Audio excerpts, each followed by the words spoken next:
Ability দেখালেন, যে কথাটা বলছিলাম 2006 সালে ওয়ার্ল্ড কাপে রেগুলেশন টাইম এবং এক্সট্রা টাইমের খেলা যখন রেগুলেশন টাইম এক গোলে ড্র হয়েছিল, সেই ম্যাচে কিন্তু ম্যাক্সি রড্রিগেজের গোলে শেষ পর্যন্ত এক্সট্রা টাইমে জিতেছিল আর্জেন্টিনা। অ্যাবসলিউটলি।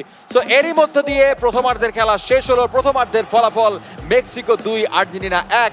সো আর্জেন্টাইন সমর্থক যারা আছেন তারা একটু বিকাশ থেকে ইন্টারনেট প্যাক কিনে মেসির ভিডিওটি একটু দেখে আসেন, কারণ ওইটাই আপনাদের সুখস্মৃতি, ভবিষ্যৎ আপনাদের অন্ধকার। দেখা হবে সেকেন্ড আর্ধে, সেখানটাতে আপনাদের মেসি আদৌ কিছু করতে পারে কিনা আমরা দেখে নিব। দেখা হবে একটি কমার্শিয়াল ব্রেকের পরে।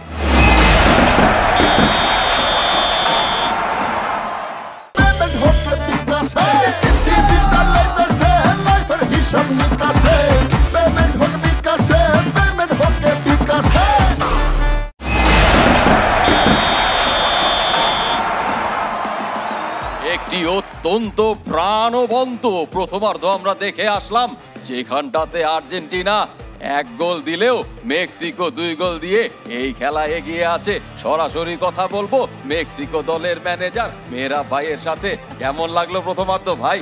খুবই ভালো, খুব মজা। আমরা ভালোই খাইয়েছি তাদেরকে। হ্যাঁ, একদম তাদের পেট ভরে যাবে গেমের শেষ পর্যন্ত। মাশাআল্লাহ। পেট না ভরে গেলে আপনি একটু বিকাশে টাকা পাঠিয়ে দিয়ে খাবার অর্ডার করে খেয়ে নিবে, সো টেনশন নাই। আর ওনারা কিন্তু ব্রাজিলের সাপোর্ট হলে ব্রাজিলের প্লেয়ার ছাড়া মেক্সিকোর প্লেয়ার দিয়েই 2টা গোল দিয়ে দিয়েছে। আপনাদের সেকেন্ড হাফের স্ট্র্যাটেজিটা কি? অঘটন তো ঘটতেই পারে, বড় টিমগুলো হারলে তো অঘটনই বলে। সো ওনারা মেনে নিয়েছেন যে ঘটতে যাচ্ছে, ওনারা 45 মিনিট খেলা বাকি থাকতে মেনে নিয়েছেন যে খেলা তারা হেরে যাচ্ছেন। অনেকক্ষণ সময় বাকি, anything can happen. Anything can happen, of course.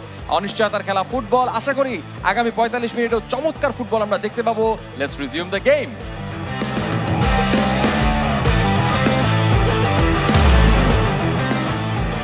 দ্বিতীয় অর্ধের খেলা শুরু হলো। এরই মধ্য দিয়ে মেক্সিকো করছে কিক অফ। 2-1 গোলে এগিয়ে এই মুহূর্তে মেক্সিকো।